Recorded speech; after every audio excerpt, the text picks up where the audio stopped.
बंधु नमस्कार। स्वास्थ्य के संदर्भ में कुछ विचार। स्वास्थ्य से आशय जो अपने आप में स्थित है। स्वास्थ्य जहाँ आपको अपने शरीर का कोई पता नहीं चलता, शून्यता है, वो स्वास्थ्य है। जैसे दांत आपके मुंह में 40 साल से है, उसका पता नहीं चल रहा, लेकिन जिस समय टूट जाता है तो सारे शरीर की चेतना उस दांत पर लगी रहती है। पैरों का हमें पता नहीं चलता, पेट का पता, लेकिन पेट में दर्द हो तो पता लगता है कि पेट का दर्द है। तो जब कहीं कोई ग्रंथियां होती हैं और खून का संचार डिस्टर्ब होता है तो दर्द होता है, और वह अस्वास्थ्य है। जो अपने आप में स्थित नहीं है वो अस्वस्थ है। अच्छा, स्वस्थ रहना इसलिए ज़रूरी है कि चाहे योग की तरफ जाओ, चाहे भोग की तरफ जाओ, चाहे संसार की तरफ जाओ, चाहे संन्यास की तरफ जाओ, चाहे सुख की ओर जाओ, चाहे स्वर्ग की ओर जाओ, बिना स्वास्थ्य के न स्वर्ग है, न भोग है, न संसार है, न संन्यास है। इसलिए स्वास्थ्य की प्राथमिक आवश्यकता है। स्वास्थ्य के बड़े साधारण से नियम हैं। प्रकृति ने हमें स्वस्थ ही पैदा किया है। स्वस्थ हमें प्रकृति रखना चाहती है। जैसे सुंदर हवा बह रही है, वो आपको सुख देना चाहती है। पानी आपको ठंडक देना चाहता है।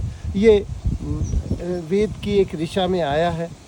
गुरु शिष्य से कहता है अमृतस्य पुत्र, तो वो कहता है अमृत का पुत्र तो मर क्यों जाता हूँ, कहाँ से अमृत मिलता है?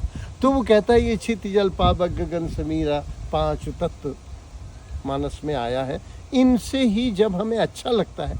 मौत क्या है? इन्हीं ऊर्जा का बिखर जाना, इन्हीं तत्वों का बिखर जाना।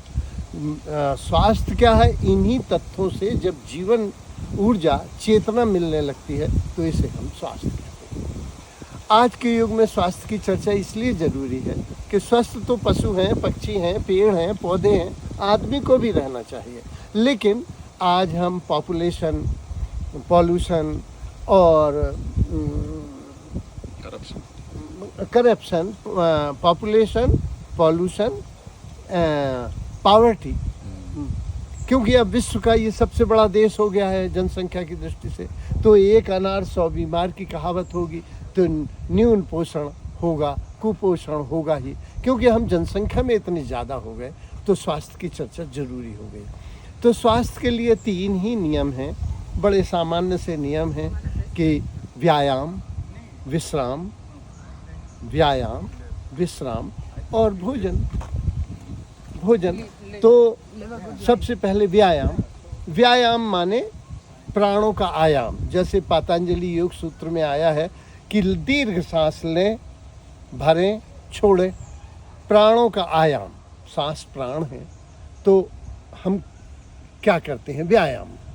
व्यायाम माने अपने शरीरों को फैलाना, हर जोड़ को काम देना, ताकि स्टफनेस ना आए, हमें फ्लेक्सिबिलिटी आ जाए। तो व्यायाम जरूरी है। वो योग से भी हो सकता है, आसन से भी हो सकता है ना, एथलीट से भी हो सकता है, दौड़ भाग से भी हो सकता है। इसके बारे में मैं नहीं समझता कि लोग बहुत जानना चाहते हैं।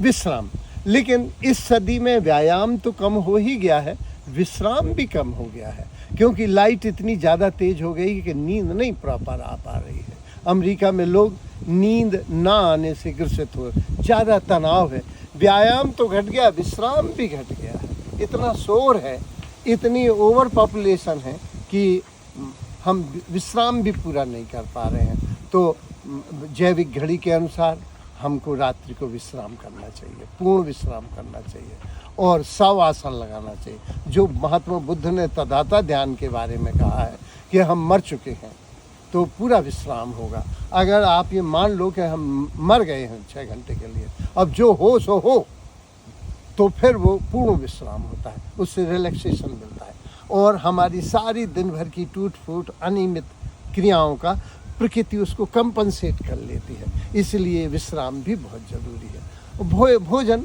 हम सभी जानते हैं भोजन के 5 तत्व हैं: प्रोटीन, कार्बोहाइड्रेट, वसा, विटामिन और खनिज लवण तथा पानी। तो प्रोटीन वृद्धि में सहायक है, होना चाहिए। संतुलित भोजन वो है जिसमें ये सभी तत्व हों। तो मैं नहीं समझता कि आज के युग में लोग नहीं समझते हैं। धन्यवाद।